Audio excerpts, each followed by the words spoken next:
Very good evening. Welcome to the debate. రాష్ట్రాలకి ముఖ్యమంత్రులు ఉంటారు. ఈ ముఖ్యమంత్రులు సచివాలయంలో ఉండి రాష్ట్రాన్ని పరిపాలిస్తారు. ఎప్పుడైనా ప్రజల్లోకి వెళ్ళాలన్నా, లేకపోతే ఏదన్నా ప్రారంభోత్సవ కార్యక్రమాలు, అభివృద్ధి కార్యక్రమాలు, లేకపోతే ప్రజలతో మమేకమయ్యే కొన్ని కార్యక్రమాలు పెట్టుకున్నప్పుడు అప్పుడప్పుడు వారానికో లేకపోతే 10 రోజులకో నెలకో అట్లా వెళ్ళి జనంలోకి వెళ్ళి జనంలో సమస్యలు తెలుసుకోవడం, ఆ సభల్లో పాల్గొనడం, ప్రభుత్వం యొక్క ఉద్దేశాలను ప్రజలకు తెలియజెప్పడం, ఇది పరిపాటిగా జరుగుతుంది. ఎవరున్నా ఇదే జరుగుతుంది. కొంతమంది ముఖ్యమంత్రులు సచివాలయంలోనే ఉన్న నిత్యం ప్రజలకు అందుబాటులో ఉండే కార్యక్రమాలు కూడా జరుగుతూ ఉంటాయి. కొంతమంది ముఖ్యమంత్రులు మనం చూసాం. అలాంటిది ఇప్పటికీ దేశంలో కొంతమంది ముఖ్యమంత్రులు సచివాలయానికి వెళ్లకుండా ఉండే ముఖ్యమంత్రులు ఎవరు లేరు. అసలు వాళ్ళకి నిద్ర పట్టదు సెక్రటరీకి వెళ్ళకపోతే.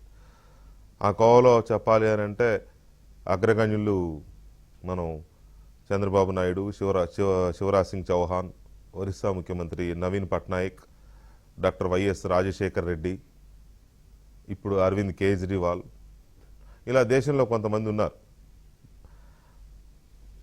వీళ్ళకి సెక్రటేరియటే ఇక మొత్తం సర్వం. ఆఫీస్కి ఒక ప్రభుత్వ ఉద్యోగి లేదా ఒక ప్రైవేటు ఉద్యోగి ఎలాగైతే వెళ్తారో వెళ్ళి అలాగా టైమింగ్స్ ప్రకారం లంచ్ కూడా అక్కడే, ఇళ్ళకు కూడా వెళ్లకుండా అక్కడే ఉండి ఈవినింగ్ 7, 8, 9 వరకు ఉండి సమావేశాలు, రివ్యూలు పెట్టుకుని ఏమేం చేయాలి, ఏం చేస్తున్నాం, అధికారులని డిపార్ట్మెంట్స్ వారీగా రివ్యూ చేయడం, ఇదంతా ఒక సీనియర్ ఎంప్లాయీ లాగానో లేకపోతే ఒక హెడ్ ఆఫ్ ది డిపార్ట్మెంట్ లాగానో ఒక సిఇఓ లాగానో చేయడం అనేది వీళ్ళకి అలవాటైంది.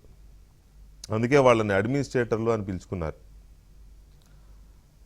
ఎప్పుడన్నా వాళ్ళు సెక్రటేరియట్కి రాకపోతే ఆ రోజు వార్త, ముఖ్యమంత్రి గారు వాళ్ళ సచివాలయానికి రాలేదు అనేది వార్త ఆ రోజు. ఇప్పుడు ఆంధ్రప్రదేశ్లో కొత్త వార్త ఏంటంటే ముఖ్యమంత్రి గారు సచివాలయానికి వస్తారంట అనేది ఇప్పుడు ఆంధ్రప్రదేశ్లో వార్త. సంతోషం. నిజానికి ఈ విషయంలో అసలు నిజానికి పెద్దగా నెగిటివ్గా మాట్లాడాల్సిన అవసరం లేదు. జగన్మోహన్ రెడ్డి గారు ఇక్కడ నుంచి 10 రోజులకోసారి సచివాలయానికి వస్తారు అనేది వచ్చిన స్టేట్మెంట్. 10 రోజులకు ఒకసారి రావడం ఏంటి? 10 రోజులకు ఒక రోజు రెస్ట్ తీసుకుంటే పోని అనుకోవచ్చు. 10 రోజులకు ఒకసారి వస్తారు అనేది స్టేట్మెంట్. 10 రోజులకు ఒకసారి వచ్చి రెగ్యులర్గా రాకుండా డుమ్మాలు కొట్టే అధికారులపైన, శాఖాధిపతులపైన చర్యలు తీసుకుంటారట. హెడ్ ఆఫ్ ది ఇన్స్టిట్యూట్ మీరు ప్రజల చేత ఎన్నుకోబడిన పొలిటికల్ సీఎం అయినప్పటికీ 5 ఏళ్ల పాటు మీరే అక్కడ హెడ్ ఆఫ్ ది ఇన్స్టిట్యూట్. మీరు రెగ్యులర్గా వస్తూ మీ కింద టీం సరిగా రాకపోతే you have every right to take action against them. లేకపోతే మోరల్గా రైట్స్ ఉండవు. అలాంటిది మనం 10 రోజులకోసారి వస్తాము, వాళ్ళ మీద చర్యలు తీసుకుంటామంటే ఏమో మరి ఇదొక కొత్త తరహా విధానం ఏమో తెలియదు. అయితే ఇందులో ఇంకొక లాజిక్ కూడా ఉంది, ఇంకొక శ్లేష కూడా ఉంది. ఇప్పటి వరకు కేవలం క్యాబినెట్ మీటింగ్ ఉన్నప్పుడు మాత్రమే అడపాదడపా ఎప్పుడో సెక్రటరీకి వెళ్ళిన ముఖ్యమంత్రి గారు ఇక నుంచి టంచన్గా 10 రోజులకోసారి వెళ్తున్నారు అని అంటే, అమరావతిలో ఉన్న సెక్రటేరియట్కి 10 రోజులకోసారి వెళ్ళాలనుకున్నారు అని అంటే ఏంటి, ఏమన్నా ఆలోచన మారుతోందా? మెల్లమెల్లగా ఇక అసాధ్యం అనుకున్న వాటిని గ్రహించి ఇదే నిజం, మనం సత్యంలో మన నిజంలోనే బతకాలి, ఇదే వాస్తవం, అమరావతే సరైన ప్లేస్ అని ఏమన్నా ఈ ప్రభుత్వానికి ఏమన్నా జ్ఞానోదయం అవుతోందా? అందుకని ఒకేసారి కాకుండా విడతల వారీగా ఏమన్నా ఈ రకమైన స్టాండ్ తీసుకుంటున్నారా? సంతోషం. ఇప్పటికైనా రాష్ట్రాన్ని ముక్కలు చేయకుండా, గతంలో ఆయన అన్నట్టుగానే ప్రాంతీయ విద్వేషాలు రెచ్చగొట్టే విధంగా 3 రాజధానుల సిద్ధాంతాన్ని తీసుకోకుండా, ఆ సిద్ధాంతం నుంచే తాత్కాలికంగా ఉన్న విరామం లేదా శాశ్వతంగా విరామం తెలియదు. కానీ మొత్తం మీద ఈ స్టేట్మెంట్ వచ్చిన దగ్గర నుంచి ఈ అనుమానం కూడా కొంతమందిలో వస్తోంది. ఓహో, మెల్లగా దీన్ని అలవాటు చేయడం కోసం ప్రజలకి ఒక్కసారే ఏదో బ్యాక్ తీసుకున్నారు అనుకోకుండా ఇట్లా చేస్తున్నారేమో అనేది ఒక చర్చ. సో ఓవరాల్గా జగన్మోహన్ రెడ్డి గారి నిర్ణయం మాత్రం 10 రోజులకోసారి సెక్రటరీకి వస్తానన్నది మాత్రం కొంచెం ఇంట్రెస్టింగ్ వ్యవహారమే. దీని మీద చర్చించాల్సిన అవసరం ఖచ్చితంగా ఉంది. ఎందుకంటే దీంట్లో చాలా అంశాలు ఉన్నాయి. ఈ చర్చలో మనతో పాల్గొంటున్నారు ఆంధ్రప్రదేశ్ పరిరక్షణ సమితి కన్వీనర్ డాక్టర్ కొలికపు శ్రీనివాసరావు గారు, అలాగే తెలుగుదేశం పార్టీ సీనియర్ నాయకులు మాజీ శాసనమండలి సభ్యులు అశోక్ బాబు గారు, అలాగే సిపిఐ ఆంధ్రప్రదేశ్ శాఖ కార్యదర్శి రామకృష్ణ గారు మనతో చర్చలో పాల్గొంటున్నారు. ముందుగా రామకృష్ణ గారు నమస్కారం. నమస్కారం వెంకటకృష్ణ గారు. మీరు ఎంతో మంది సీఎం చూశారు, కానీ 10 రోజులకు ఒకసారి వస్తానన్న ముఖ్యమంత్రిని చూశారా? దీంట్లో కూడా పాజిటివ్, నేనైతే దీంట్లో కూడా పాజిటివ్ని వెతుకుతున్నాను. అంటే వెంకటకృష్ణ గారు, ఇప్పుడు సీఎం గారు 10 రోజులకు వస్తానని ఆయన వచ్చిపోయింటే సరిపోయిండేది. ఆయన అనౌన్స్ చేయడం ఎందుకు అది అర్థం కావడంలే. ఆయన రోజు రావాలని అయితే మనం కోరుకుంటాం. ఎందుకంటే ఆఫీస్ అనేది ఎవరైతే ఆయన ఊళ్ళో లేనప్పుడు రానక్కర్లేదు, కానీ ఆయన ఊళ్ళో ఉన్నప్పుడు ఆఫీస్కి వచ్చి ఆఫీస్ నుంచి ఆయన ఫంక్షన్ చేస్తే దాని ప్రభావం అడ్మినిస్ట్రేషన్ పైన ఉంటుంది. అదేవిధంగా మిగతా మంత్రులు కూడా ఎవరైనా సరే వాళ్ళు విజయవాడలో ఉంటే వాళ్ళందరూ కూడా అటెండ్ కావడానికి అవకాశం ఉంది. జగన్మోహన్ రెడ్డి గారు ముఖ్యమంత్రి అయిన తర్వాత జరిగింది ఏమంటే, అసలు ఆయనకే వచ్చి ఆడ కూర్చున్న ఓపిక ఆయనకి లేదు. తర్వాత మిగతా మంత్రులు వాళ్ళు పెద్దగా వచ్చి అక్కడి నుంచి పరిపాలన చేసింది లేదు. పైగా చాలా మంది మంత్రులకి వారి యొక్క శాఖల పైన కూడా ఇంతవరకు పట్టు రాలేదు. అదే విధంగా ఒక మంత్రికి ఇంకో మంత్రికి కూడా వారికి ఉండాల్సిన సత్సంబంధాలు కానీ, విషయాల పట్ల వారి అవగాహన కానీ అది కూడా పెద్దగా కనపడడం లేదు. కాబట్టి ఓవరాల్ గా చెప్పాల్సి వస్తే ఒక రకంగా ఆయన అడ్మినిస్ట్రేషన్ అంటే ఆయన ఉద్దేశం ఏమంటే, ప్రజలకు ఏదైతే ఆయన వాగ్దానం చేశాడో ఆ డబ్బులు వేసేదానికి కంప్యూటర్ దగ్గర కూర్చొని ఆ రోజు మాత్రమే అందరిని పిలిపించి ఫోటోలు ఇవ్వడం తప్ప ఆయన పరిపాలన పైన పెద్దగా దృష్టి కేంద్రీకరించలే. కాబట్టి ఏమంటే అది రియల్ గా అది ఆ ల్యాబ్స్ బాగా స్పష్టంగా కనపడతా ఉంది. ఇప్పుడు కూడా ఆయన మరి నిజంగా ఇది కూడా అపహాస్యమే. 10 రోజులకు ఒకసారి ఆఫీస్కి వస్తానని చెప్పడం అంటే అది ఏం కరెక్ట్? పైగా మొన్న ఎక్కడో చెప్పారు, వాళ్ళ వైఎస్ఆర్ కాంగ్రెస్ పార్టీ ఆఫీస్ని తీసుకుని పోయి విశాఖపట్నంలో పెడతాము అని అన్నారు. ఇంకా కొంతమంది మనం మే నెలలోనే ముఖ్యమంత్రి గారు పోయి విశాఖపట్నంలో అక్కడ ఒక క్యాంప్ ఆఫీస్ పెడతాడు, అక్కడి నుంచే పరిపాలన చేస్తాడు అని అన్నారు. అది మరీ విడ్డూరం. ఎందుకంటే నీకు సెక్రటరియట్ ఇక్కడ ఉండి, అసెంబ్లీ ఇక్కడ ఉండి, మంత్రుల కార్యాలయాలు ఇక్కడ ఉండి, ఆఫీసర్లందరూ కూడా ఇక్కడే ఉన్నప్పుడు, ప్రిన్సిపల్ సెక్రటరీస్ అందరూ కూడా ఇక్కడ ఉన్నప్పుడు మరి అక్కడ ఏ రకంగా పోయి అక్కడ ఆయన ఉంటాడో దానివల్ల ఏం ఉపయోగమో దానికి వారే సమాధానం చెప్పాలి. అదే విధంగా ఇప్పుడు కూడా ఏమంటే 10 రోజులకు ఒకసారి అనేది కరెక్ట్ కాదు. ఆయన రావాలి, ఆఫీసుకు రావాలి, ఆఫీసులో కూర్చోవాలి, అధికారులు పిలిపించుకోవాలి, అవసరమైతే మంత్రులతో కమిటీలో మీటింగ్స్ ఏర్పాటు చేయాలి. ఆ రకంగా చేయడం వల్ల పరిపాలన పైన ఆయన దృష్టి కేంద్రీకరించడానికి అవకాశం ఉంటుంది. ప్రజల్లో కూడా ఒక కాన్ఫిడెన్స్ వస్తుంది. ఏమంటే ముఖ్యమంత్రి గారు ఇంతకుముందు 3 రాజధానులు చెప్పినప్పటికీ మళ్ళీ ఇప్పుడు అమరావతి నుంచే పరిపాలన ప్రారంభించాడనే ఒక కాన్ఫిడెన్స్ ప్రజల్లో రావడానికి కూడా అది తోడ్పడుతుంది.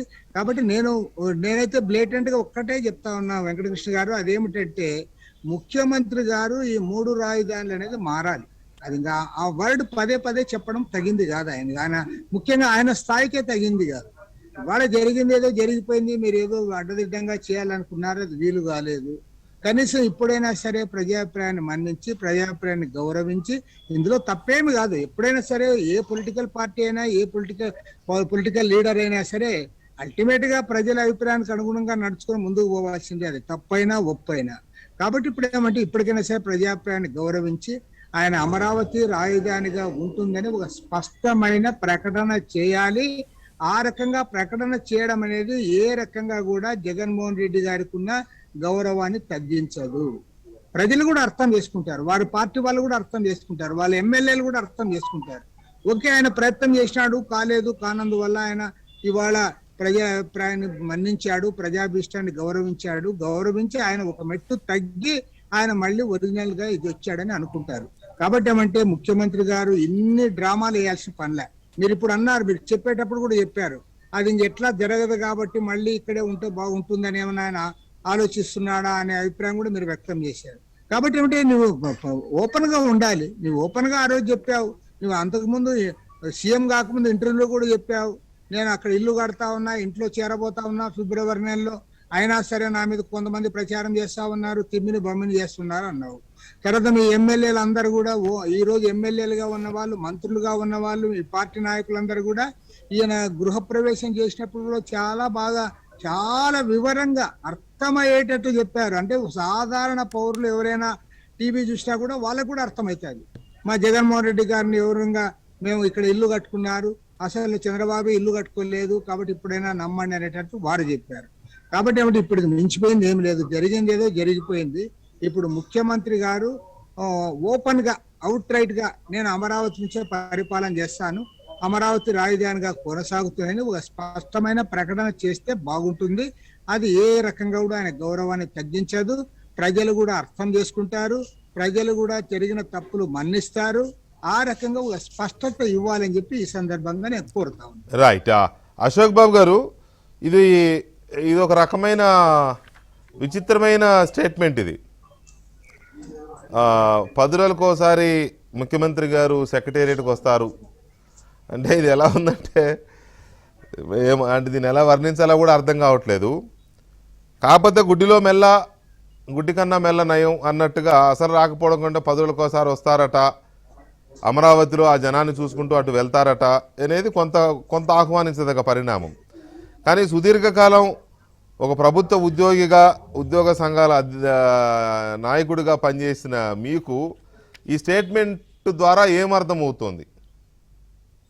అంటే ఒక ముఖ్యమంత్రి హోదాలో ఈ స్టేట్మెంట్ ఇవ్వడం అనేది అనుభవ రాహిత్యం వెంకటకృష్ణ గారు. 2, అంటే ఆయనకి ఏదో ఒక అభద్రతా భావం లోపల ఉంది. అంటే నేను రోజు ఆఫీస్కి వెళ్ళాలా వద్దా అనే విషయం ఆయన డిసైడ్ చేసుకోలేకపోయాడు. 2వ అంశం ఏంటంటే ఇక్కడ పక్కన మన కేసీఆర్ గారు ఇలాగ ఒక స్టేట్మెంట్ ఒక పత్రిక దీంట్లో ఒకసారి విలేకర్ రెడ్డి గారు మీరు సెక్రటరియట్కి వెళ్ళిన సంవత్సరాలు అయిందని ఆయన ఒక పొలిటికల్ స్టేట్మెంట్ మంచి స్టేట్మెంట్ ఇచ్చాడు. అది తప్పు రైటా కాదు, కానీ ఒక కాన్ఫిడెన్స్ తో అరే భాయ్ నేను ఎక్కడుంటే అక్కడే నా సీఎం ఆఫీస్ రా భాయ్, సెక్రటరియట్ కాదు నా ప్రగతి భవన్ కాదు, నేను ఎక్కడుంటే అక్కడే సీఎం ఆఫీసు అక్కడి నుంచి నేను నడుపుతా అన్నాడు ఆయన. అంటే ఆ కాన్ఫిడెన్స్ అనేది ఎప్పుడు వస్తుంటే అడ్మినిస్ట్రేషన్ లో ఉన్న లూప్ హోల్స్ కానీ అడ్మినిస్ట్రేషన్ మీద అవగాహన ఉన్నప్పుడు ఆ కాన్ఫిడెన్స్ వస్తుంది. ఈయన పొలిటికల్ గా గెలిచాడు. ఎలా గెలిచాడు? చంద్రబాబు నాయుడు గారు 365 రోజులు ఆఫీస్కి వెళ్ళి ఓడిపోయాడు. ఈయన 18 నెలలు అసెంబ్లీకి వెళ్ళకుండా గెలిచాడు. జనంలోకి వెళ్ళి గెలవడం ఒక ఎత్తు, అడ్మినిస్ట్రేటర్ రన్ చేయడం ఒక ఎత్తు. రాజశేఖర రెడ్డి కూడా 30 సంవత్సరాల రాజకీయ జీవితంలో ఉన్నా కూడా ఫస్ట్ 1.5 years ఆయన అడ్మినిస్ట్రేషన్ మీద పట్టు రాలా, తర్వాత వచ్చింది ఆయనకి. అది ఇక్కడ జగన్ గారి విషయంలో ఏంటంటే నేను 10 రోజులకు ఒకసారి వస్తాను, అసలు సీఎం రోజు వచ్చి అటెండెన్స్ ఏదో స్కూల్లో టీచర్ లాగా స్టూడెంట్ లాగా పెట్టాల్సిన అవసరం అయితే లేదు. బేసిక్ గా అది ఆయన ఎక్కడ ఉంటే ఇప్పుడు విశాఖపట్నం క్యాంప్ ఆఫీస్ పెట్టుకోవచ్చు, ఇబ్బంది లేదు. తిరుపతిలో క్యాంప్ ఆఫీస్ పెట్టుకోవచ్చు, పులివెందులో పెట్టుకోవచ్చు, ఎక్కడ కావాలో అక్కడ పెట్టుకోవచ్చు ఆయన క్యాంప్ హౌస్, దానికి అసలు అబ్జెక్షన్ లేదు. ఇవాళ పక్కన తెలంగాణలో కేసీఆర్ మొత్తం అడ్మినిస్ట్రేషన్ అంతా ప్రగతి భవన్లో నడుస్తుంది. ఆయన మళ్ళీ గెలిచాడు, రివ్యూలు అన్ని అక్కడ జరుపుతున్నాడు. ఈయన కూడా మొత్తం తాడేపల్లిలోనే రివ్యూలు అన్ని చేస్తున్నాడు. కానీ ఇవాళ ఆఫీస్కి వెళ్తాను స్టేట్మెంట్ ఎందుకు ఇవ్వాల్సి వచ్చిందంటే ఒక రకమైన ఇన్సెక్యూరిటీ ఫీలింగ్ సీఎం లో ఉందనేది వాళ్ళు స్పష్టంగా కనబడుతుంది. 2వది ఇన్ఎక్స్పీరియన్స్డ్ సీఎం గా ఆయన ఎక్స్పోజ్ చేస్తున్నాడు. వాళ్ళ సిఎస్ గారు మీటింగ్ పెట్టి ప్రిన్సిపల్ సెక్రటరీ అందరినీ మీరు రావాలి, హెడ్ క్వార్టర్ లో ఉండాలి ఎందుకు చెప్పాడు? నేను పర్సనల్ గా చాలా సార్లు 2 సెకండ్ కలవాలంటే 3-4 రోజులు పట్టేది. ఫోన్ చేసి వచ్చారా, లేరండి సీఎం గారి దగ్గరికి వెళ్ళారు, లేరండి అక్కడికి వెళ్ళారు, ఇక్కడికి వెళ్ళారు. ఈ రకమైన సమాధానాలు ఎక్కువ మనం వింటున్నాం. అలా కాకుండా స్పెసిఫిక్ గా సీఎం గారు ఉంటే అందరూ ఉంటారు, ఖచ్చితంగా మినిస్టర్ కూడా వస్తారు. కాబట్టి ఆ ఫీల్ ఏదైతే ఇవాళ నేను 10 రోజులకు ఒకసారి వస్తానని చెప్పి జగన్మోహన్ రెడ్డి గారి తరఫున చెప్పడం, ఆయన చెప్పడం వల్ల ఏమైందంటే అనుభవం అనేది ఎంత తక్కువ అనేది వాళ్ళు అర్థమైంది. ఇక పొలిటికల్ యాంగిల్ గా అంటే మేము టీడీపీగా మాట్లాడదలుచుకుంటే ఆఫీస్కి వెళ్ళి ఏం చేయాలి లేకపోతే క్యాంప్ హౌస్ నుండి ఏం చేయాలి అనేది ఎక్కడ మీకు స్పెసిఫిక్ గా ఉండదు. సీఎం ఎక్కడ ఉంటే అక్కడ ఫైల్స్ వస్తాయి. పైగా ఆయన రోజు ఫైల్ సంతకం పెట్టాడు. ఇన్ఫర్మేషన్ సీఎం గారు ఫైల్స్ అన్ని సంతకం పెట్టాలని స్పెసిఫిక్ గా ఒక రోజు చెప్తారు. ఇది అక్కడున్న 3-4 సెక్రటరీస్ అందరికి ఇదో నీకు మంగళవారం, నీకు బుధవారం, నీకు గురువారం ఏదైనా రోజు ఇస్తారు. ఆ రోజు ఫైల్స్ అన్ని కూర్చొని చేస్తారు. మిగతాదంతా కూడా ఆయన పొలిటికల్ ఇవి అలాగే స్టేట్ లో ఏదన్నా ఇంపార్టెంట్ పర్సన్స్ తో మాట్లాడాలన్నా ఏం చేయాలన్నా ఆఫీస్ అనేది ఏంటంటే అదొక సాంప్రదాయం. ఇప్పుడు ప్రైమ్ మినిస్టర్ గారు కూడా ఆఫీస్కి వెళ్తాడు. ఎవరన్నా ఫారిన్ డెలిగేట్స్ కానీ ఫారిన్ నీళ్ళు వచ్చినప్పుడు ఆఫీస్ లో కలుస్తాడు ఆయన. అది సాంప్రదాయం అది, అంతేకాదు దానికి రూల్స్ అంటే ఉండవు. ఈ విషయం ఎప్పుడు వస్తుంది? మీకు అనుభవంతో వస్తుంది. మరి ఇంకా అనుభవం లేదు. ఫస్ట్ టైం సీఎం మీరు 1-2 సార్లు ఇన్సెక్యూరిటీతో వచ్చింది అంటున్నారు. ఏమిటి ఆయనకు వచ్చిన ఇన్సెక్యూరిటీ ఏంటి ఇప్పుడు? అంటే చెడ్డ పేరు. నేను ఆఫీస్కి వెళ్ళలేదు, అడ్మినిస్ట్రేషన్ చెడిపోయిందని చెడ్డ పేరు వస్తుంది కదా వాడు ప్రభుత్వానికి. స్కీములు ఇవ్వటం గెలవడం ఒక ఎత్తు, అడ్మినిస్ట్రేషన్ రన్ చేయడం ఒక ఎత్తు.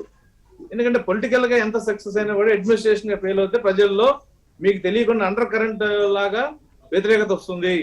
ఎందుకంటే ప్రజలకి మీరు కోరుకున్న తిండి బట్ట గూడు పెట్టినా కూడా ఇంకా అవసరాలు చాలా ఉన్నాయి ప్రజలకి.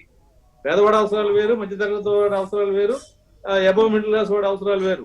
దాని గవర్నమెంట్ తో పని ఉన్నప్పుడు గవర్నమెంట్ లో పని విధానం బట్టే ప్రజలు ప్రభుత్వం యొక్క మన్నాలను అందిస్తారు.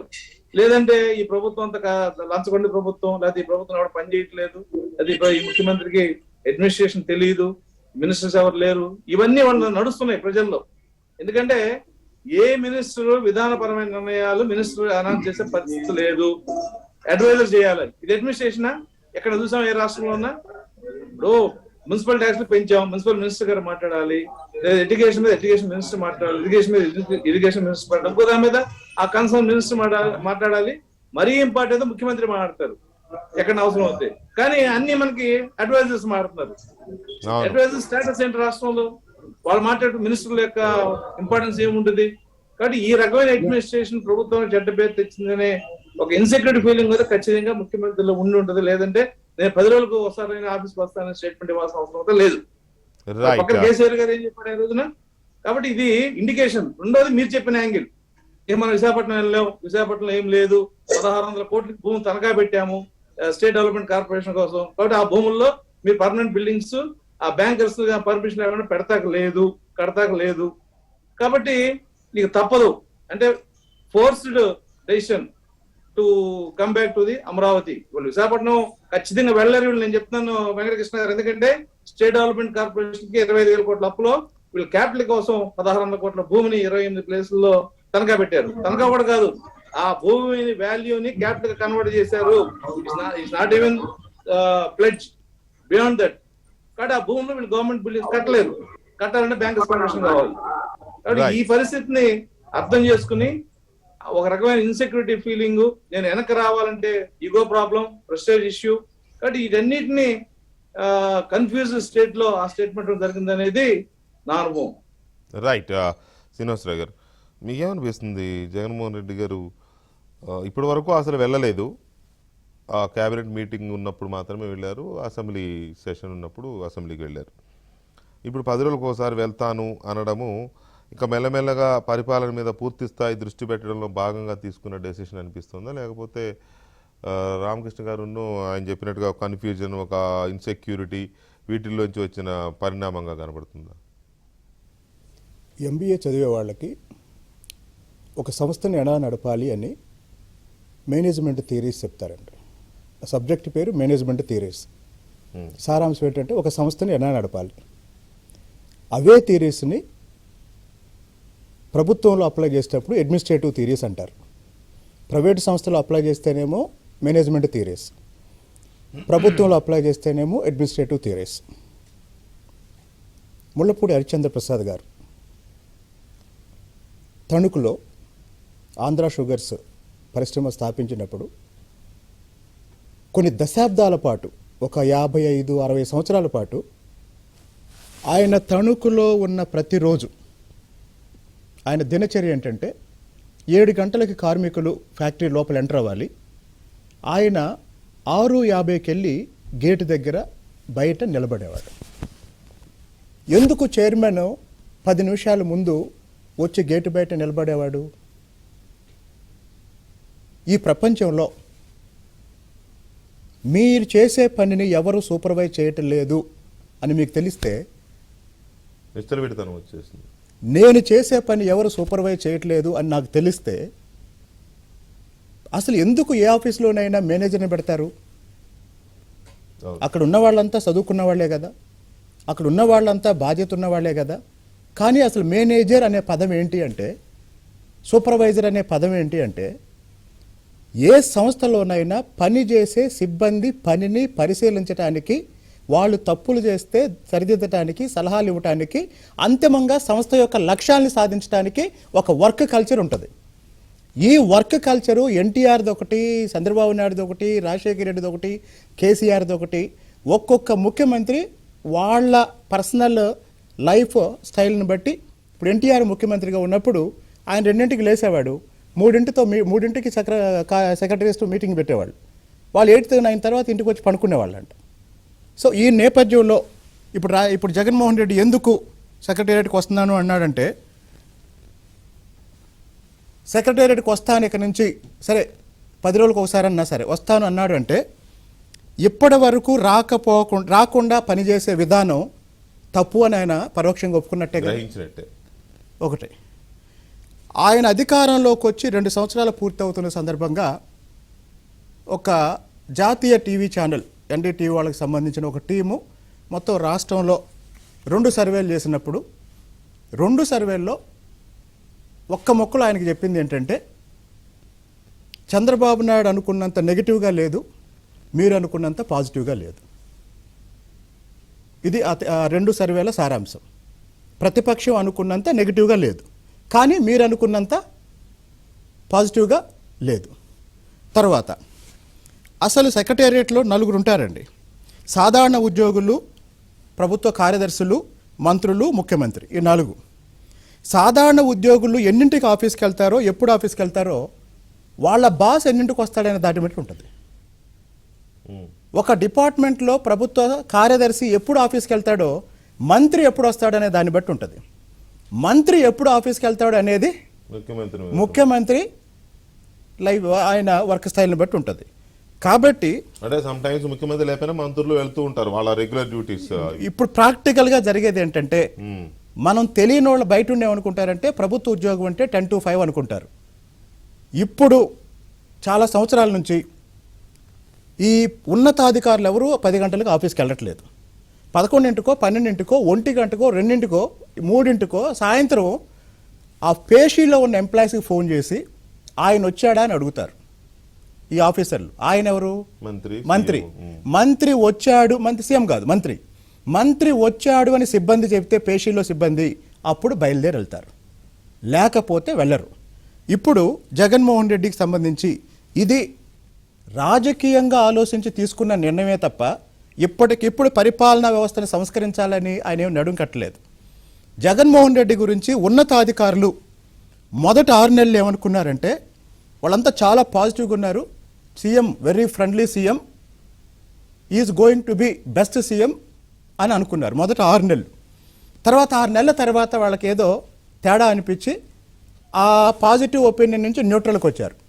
1 year అయిపోయిన తర్వాత లాస్ట్ 1 year అంటే మొదటి సంవత్సరంలో first 6 months positive, next 6 months neutral అయ్యారు. లాస్ట్ 1 yearలో అంటే 2వ సంవత్సరంలో వీలైనంత తక్కువగా మనం సంతకాలు పెడదామని డిసైడ్ చేసుకున్నారు.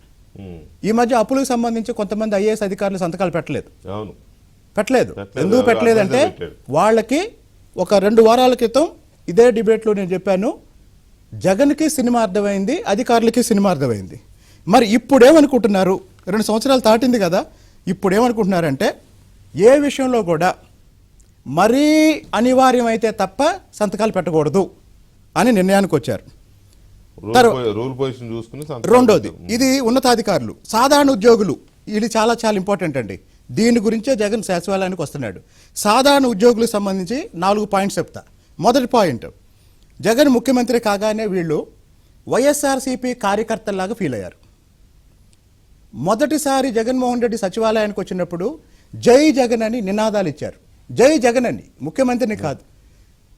మొత్తం ఆంధ్రప్రదేశ్ సచివాలయం చరిత్రలో ఎప్పుడూ చూడనటువంటి ఒక పొలిటికల్ ఎన్విరాన్మెంట్ ఆ రోజు కనపడింది. తర్వాత వీళ్ళకి మొదటి సంవత్సరం పాటు వీళ్ళ మీద ఎట్లాంటి ప్రెషర్ లేదు. ఎందుకంటే ముఖ్యమంత్రి సచివాలయానికి రాడు, ముఖ్యమంత్రి రాడు కాబట్టి మంత్రులు రారు. అసలు మంత్రులు ఈ రోజు వరకు కూడా మంత్రులు ఎవరికి సరైన పని లేదండి. ఇందాక చెప్పారు. ఎందుకంటే ఏ శాఖ అయినా సరే సకల శాఖల మంత్రి సజ్జల రామకృష్ణారెడ్డి మాట్లాడతాడు. సకల శాఖల మంత్రి సజ్జల, రివ్యూ ఆయనే, మీడియాతో మాట్లాడేది ఆయనే. కాబట్టి ఇంకోటి, అసలు ఈరోజు ముఖ్యమంత్రి గారు సచివాలయానికి వస్తాను అని ప్రకటించినప్పుడు 5 ఉప ముఖ్యమంత్రులు ఉన్న ముఖ్యమంత్రి అసలు రిలాక్స్గా ఉండొచ్చు. సరే, మొత్తం మీద ఇప్పుడు ఏమైందంటే గత 2 నెలలుగా ప్రభుత్వ ఉద్యోగుల్లో, అధికారులు కాదండి, ప్రభుత్వ ఉద్యోగుల్లో జగన్ పట్ల, ప్రభుత్వం పట్ల వ్యతిరేకత మొదలైంది. ఇది ఉద్యోగుల్లో మొదలైంది, ప్రజల్లోకి వెళితే రాజకీయంగా నష్టం.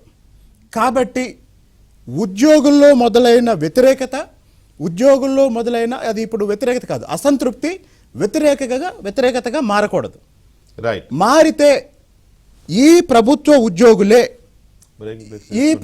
ఉద్యోగులే తమ అసంతృప్తిని, తమ వ్యతిరేకతని ప్రజల వ్యతిరేకతగా మారుస్తారు. Right. మీరు గమనించండి, ఎన్టీఆర్ పోరాడింది ఉద్యోగులతోనే, చంద్రబాబు నాయుడు పోరాడింది ఉద్యోగులతోనే, రాజశేఖర రెడ్డి ఉద్యోగులతో ఎప్పుడు గొడవ పెట్టుకోలేదు. మరి చంద్రబాబు నాయుడు ఏం చెప్పాడు? ఆఫీస్కి రండి, టైంకి రండి, పన్నెండు అని చెప్పాడు. ఒక్కొక్కరిది ఒక్కొక్క స్టైలు. తర్వాత టైం ప్రకారం పనిచేద్దాం, అందరం కలిసి పనిచేద్దాం అని అంటే కొంతమందికి నచ్చదు. కానీ అట్లా ఫ్రీ బర్డ్స్ లాగా వదిలేస్తే అది కొంతమంది ఎంజాయ్ చేశారు. ఓవరాల్గా చూసినప్పుడు ఉద్యోగుల్లో రకరకాల ఇది ఉంటుంది. ఇక్కడ రామకృష్ణ గారు, ఈ అధికారుల మధ్య ఆధిపత్య పోరేమైన ముఖ్యమంత్రి ఆలోచనల్లో ఈ తేడా తీసుకొచ్చింది అనుకోవాలా? ఎందుకంటే చీఫ్ సెక్రటరీలు కాదని కొంతమంది జీవోలు ఇచ్చేయడం, కొంతమంది అధికారులు, ఇవన్నీ కూడా చాలా చూసాం ఇటీవల కాలంలో. ఈ గతంలో ఎప్పుడూ లేని వింత పోకడ చూసాం. ఒక చీఫ్ సెక్రటరీ గారిని బయటికి పంపించేశారు, ఇంకో చీఫ్ సెక్రటరీ గారికి ఆయన కిందున్నాయని జీవో ఇచ్చాడు ఈయనకి తెలియకుండా. ఇట్లా రకరకాల ఇవన్నీ చూసాం. ఇంటర్నల్ వార్ చూసాం అధికారుల మధ్య. అధికారులు ఇష్టారాజ్యంగా జీవోలు ఇస్తున్నారు అనేది కొన్ని వచ్చినాయి. ఇట్లా వీటన్నిటి దృష్టిలో పెట్టుకొని ఇంకా తాను ఉంటే బెటర్ అని ఏమన్నా అనుకున్నారు అనుకోవచ్చునా?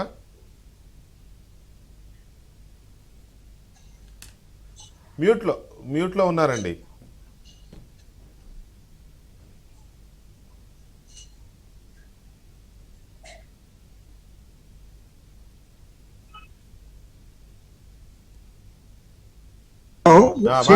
మాట్లాడండి సార్, బాగానే ఉంది.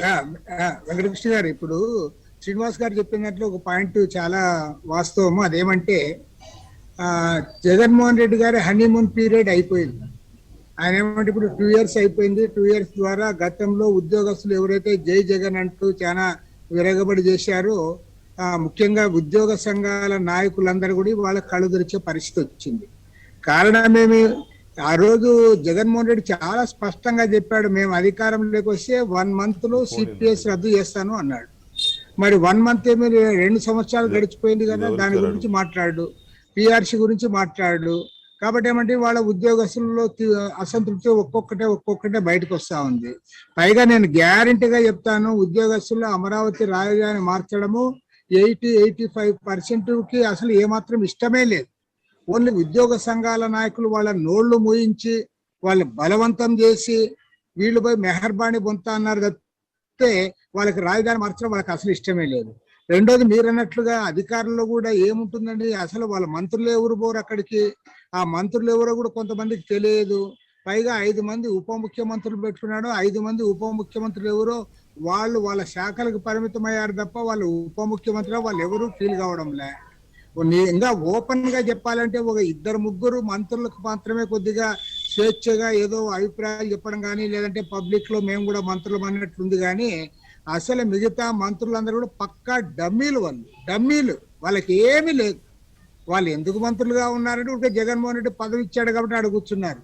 ఎవరో మన ఒక జర్నలిస్ట్ కూడా కామెంట్ చేస్తా ఉన్నాడు, జగన్మోహన్ రెడ్డి గారి కేబినెట్ మీటింగ్ లో పూర్తిగా ఇట్లా చైర్ కానుకొని కూర్చునే మంత్రే లేడు, అందరు కూడా భయపడిపోతా అన్నారని. అంత దౌర్భాగ్యమైన పరిస్థితి మన ఆంధ్రప్రదేశ్ రాష్ట్రంలో గతంలో ఏ ముఖ్యమంత్రి కాలంలో కూడా రాలే. ఈవెన్ ఎన్టీ రామారావు అంటే భయపడుతున్నారా, కానీ ఎన్టీ రామారావు గారి కాలంలో కూడా దర్జాగా సిగరెట్ తాగుతున్న పోయిన మంత్రులు ఉన్నారు. కాబట్టి ఏమంటే ఇంత అధ్వానంగా మొత్తం డెమోక్రసీని కూనీ చేసిన వాడు మాత్రం జగన్మోహన్ రెడ్డిని. వాళ్ళకి కనీసం స్వేచ్ఛ కూడా లేకుండా చేశారు. అసలు మాట్లాడేకి లేదు, వాళ్ళ డిపార్ట్మెంట్ వాళ్ళే ఉండదు. తర్వాత ఇప్పుడు ఏ స్థాయికి వచ్చారంటే, ఇంతకుముందు మన అశోక్ బాబు గారు చెప్తా అన్నారు, శ్రీనివాస్ చెప్తా అన్నారు, సజ్జల రామకృష్ణారెడ్డి వాళ్ళ డిపార్ట్మెంట్ సంబంధించి చెప్తాడు. మరి ఇరిగేషన్ మినిస్టర్ అనిల్ కుమార్ యాదవ్ అంత గట్టిగా నోరు తీసుకొని అసెంబ్లీలో మాట్లాడతాడు.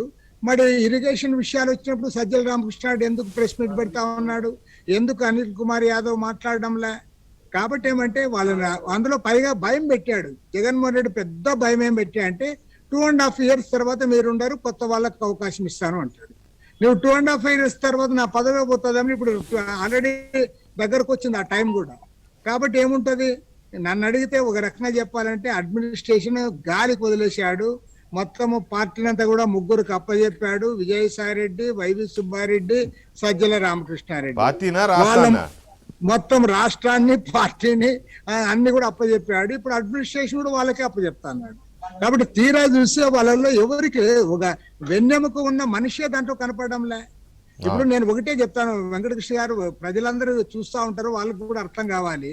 ఇంతో పెద్దిరెడ్డి రామచంద్రారెడ్డి కొద్దిగా సీనియర్, తర్వాత కొద్దిగా పబ్లిక్ గురించి అవగాహన ఉన్న వ్యక్తి, ఇష్యూస్ కూడా తెలిసినవాడు. అలాంటి పెద్దిరెడ్డి రామచంద్రారెడ్డి చిత్తూరు జిల్లాలో దాదాపు ప్రత్యక్షంగా పరోక్షంగా 1,00,000 మంది జనాభాకు ఉపయోగపడే అమరరాజా ఫ్యాక్టరీని దాన్ని క్లోజ్ చేసుకొని వెళ్ళిపోని అంటే అసలు ఆయన నోరే తెరవడు అంటే ఇక పెద్దిరెడ్డి రామచంద్రారెడ్డి వంటి వాడు కూడా నోరు తెరవని పరిస్థితి ఉంటే ఇంకా డెమోక్రసీ ఉందని ఎవడనుకుంటాడు? రైట్. రామకృష్ణ గారు ఒక బ్రేకింగ్ న్యూస్, బిగ్ బ్రేకింగ్ మీరు చూస్తున్నారు కింద. రాయలసీమ ఎత్తిపోతలకు సంబంధించి ఎన్జిటి కేఆర్ఎంబి ధృవీకరించింది, నేషనల్ గ్రీన్ ట్రిబ్యునల్కి రిపోర్ట్ కూడా ఇచ్చింది. అదేంటి అంటే రాయలసీమ ఎత్తిపోతల పనుల విషయంలో ఆంధ్రప్రదేశ్ ప్రభుత్వం కోర్టు ధిక్కరణకు పాల్పడినట్టు KRMB Krishna river management board ధృవీకరించింది. రాయలసీమ ఎత్తిపోతల పనులపై ఎన్జిటికి నివేదిక సమర్పించింది. డిపిఆర్కు డీటెయిల్ ప్రాజెక్ట్ రిపోర్టుకు అవసరమైన పనుల కన్నా అధికంగా పనులు జరిగినట్టు నివేదికలో నిర్ధారించింది. ఎన్జిటి తీర్పును ధిక్కరించినట్లు ధృవీకరించడం pump house, approach channel, 4 bay, delivery main channel, delivery system, link canal పనులు జరిగినట్టు నివేదికలో కేఆర్ఎంబి నిర్ధారించింది. 2 రోజుల పాటు ప్రాజెక్టు పనులను తనిఖీ చేసిన కేఆర్ఎంబి అధికారులు ప్రాజెక్టులో ముఖ్యమైన పనులను పూర్తి చేసినట్లు నివేదికలో పేర్కొన్నారు. ఫోటోలతో సహా సమగ్ర నివేదికను ఎన్జిటికి కేఆర్ఎంబి అధికారులు సమర్పించారు. దీనిపైన ఎన్జిటి సోమవారం విచారణ జరపనున్నది. కోర్టు ధిక్కరణకు పాల్పడితే చీఫ్ సెక్రటరీని జైలుకు పంపుతామని గతంలో ఇదే ఎన్జిటి మండిపడిన నేపథ్యంలో కేఆర్ఎంబి ఎన్జిటికి ఇచ్చిన రిపోర్టు చాలా కీలకమైన ప్రాధాన్యమైన పరిణామంగా కనబడుతోంది. ఇప్పుడు ఇది ఏ టర్న్ తీసుకుంటుంది అనే దాని మీద ఒక పెద్ద చర్చ నడుస్తుంది. దీని మీద మరిన్ని డీటెయిల్స్ మా ఢిల్లీ బ్యూరో చీఫ్ కృష్ణ అందిస్తారు. కృష్ణ, కేఆర్ఎంబి రిపోర్ట్ మీద మరిన్ని details please.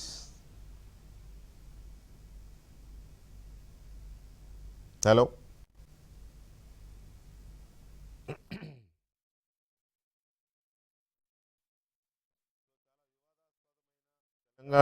Krishna, KRMB report ఎన్జిటికి ఇచ్చిన దాని మీద అదనపు డీటెయిల్స్ ఇవ్వగలరా? గుడ్ ఈవినింగ్ వెంకటకృష్ణ గారు. ఏదైతే రాయలసీమ ఎత్తిపోతలకు సంబంధించినటువంటి పనులపై కేఆర్ఎంబి 11, 12వ తేదీల్లో పూర్తి స్థాయిలో అక్కడ ప్రత్యక్షంగా తనిఖీలు చేయడం జరిగింది. ఆ తనిఖీల తర్వాత కేఆర్ఎంబి ఎన్జిటికి పూర్తి స్థాయిలో నివేదిక సమర్పించింది.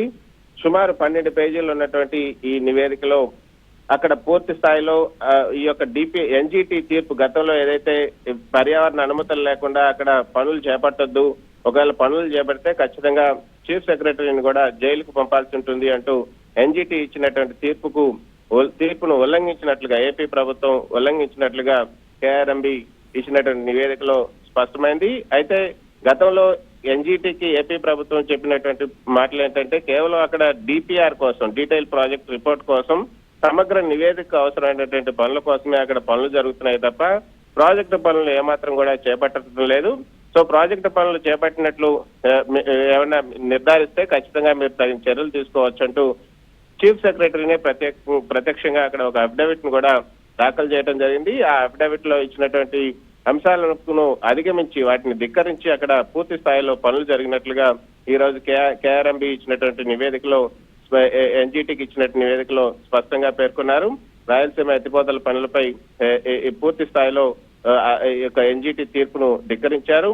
అక్కడ పంప్ హౌస్, అప్రోచ్ ఛానల్, అదేవిధంగా 4 బే సంబంధించినటువంటి పనులు, delivery main channel, delivery system, link canal, ఈ విధంగా అన్ని పనులు, ప్రాజెక్టు కావాల్సినటువంటి అన్ని పనులు కూడా పూర్తి చేశారు అంటూ ఈ నివేదికలో పేర్కొన్నారు. ప్రాజెక్టులో భాగమైనటువంటి అన్ని పనులు ముగించారు దాదాపు అంటూ ఈ నివేదికలో పేర్కొనడం జరిగింది. గతంలో ఏదైతే మహబూబ్ నగర్ సంబంధించినటువంటి గవర్నర్ శ్రీనివాస్ ఈ యొక్క రాయలసీమ ఎత్తిపోతల పథకాన్ని వ్యతిరేకిస్తూ ఎన్జిటిలో పిటిషన్ దాఖలు చేశారు. పర్యావరణ అనుమతులు లేకుండా ఈ ప్రాజెక్ట్ ను చేపడుతుంది ఏపీ ప్రభుత్వం అంటూ గవినాల శ్రీనివాస్ వేసినటువంటి పిటిషన్ ఆధారంగా ఎన్జిటి ఈ యొక్క పనులు చేపట్టకూడదంటూ ఆదేశాలను జారీ చేసింది. ఆ తర్వాత ఎన్జిటి ఆదేశించినప్పటికీ కూడా అక్కడ రాయలసీమ ఎత్తిపోతల పనులు జరుగుతున్నాయంటూ మళ్ళీ కంటెంప్ట్ పిటిషన్ ను ఇటు తెలంగాణ ప్రభుత్వం, గవినాల శ్రీనివాస్ ఇద్దరు కూడా ఎన్జిటిని ఆశ్రయించారు.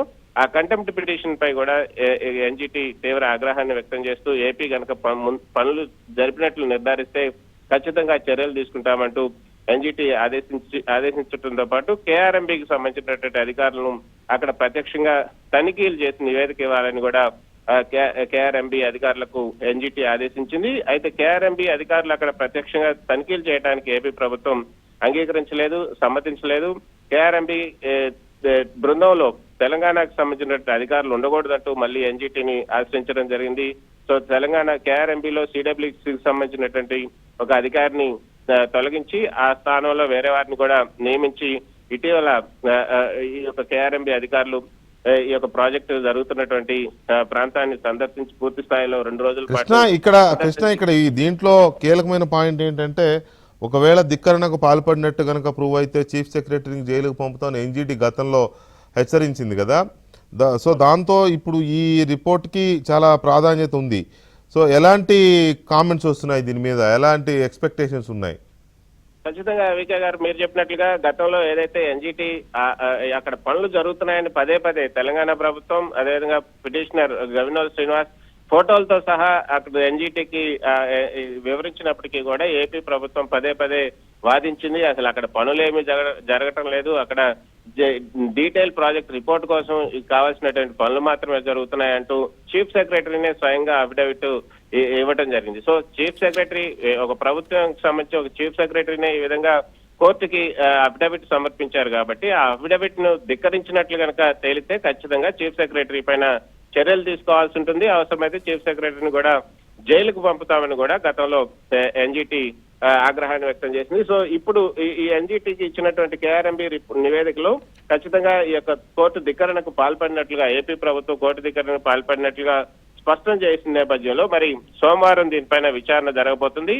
ఆ సమయంలో ఈ యొక్క ఎన్జిటి ఎటువంటి నిర్ణయం తీసుకుంటుందని కూడా చూడాల్సింది. ఏపీ తెలంగాణలకు సంబంధించినంత వరకు Monday will be the big day, right?